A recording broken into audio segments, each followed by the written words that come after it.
জীবনের সব কিছু একসময় বদলে যায়। যেটা একদিন ছিল মাটির গন্ধে ভেজা নীরব বাস্তবতা, আজ সেটাই হয়ে উঠছে সময়কে ছুঁয়ে থাকার এক গল্প।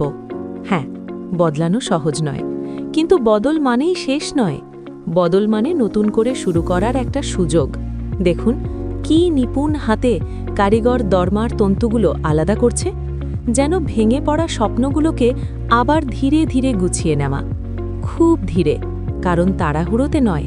সুন্দর জিনিস জন্ম নেয় ধৈর্যে। জীবনের চাপ, ব্যর্থতা আর ভুল সব মিলিয়ে আমরা অনেক সময় ভেঙে পড়ি, কিন্তু ভেঙে যাওয়া মানেই শেষ হয়ে যাওয়া নয়। এই দরমাটাও তো একসময় শুকিয়ে গিয়েছিল, রূপ হারিয়েছিল, কিন্তু আজ মানুষের হাতের যত্ন আর ভালোবাসায় সে ফিরে পাচ্ছে নতুন পরিচয়। এক টুকরো সাধারণ দরমাও পরিণত হতে পারে সময় ধরে রাখার এক ঘড়িতে। তাই নিজেকে কখনো ছোট করে দেখো না, তোমার ভেতরেও আছে আবার নতুন হয়ে ওঠার শক্তি। দেখুন প্রতিটি ফাইবার কিভাবে ধীরে ধীরে নিজের জায়গা খুঁজে নিচ্ছে, ঠিক আমাদের মতোই। ভুলের পর, হারানোর পর আবার নিজেকে গুছিয়ে নেওয়া।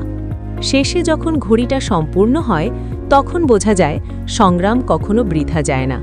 হ্যাঁ, সময় বদলায়, কিন্তু যারা লড়ে যেতে জানে তারা সময়কেও নিজের মতো করে গড়ে নেয়। এই দরমার ঘড়ি শুধু সময় দেখায় না, এটা বলে ফিরে আসার গল্প। মনে রেখো, আজ তুমি যতটা বদলাবে, আগামীকাল ঠিক ততটাই উজ্জ্বল হবে।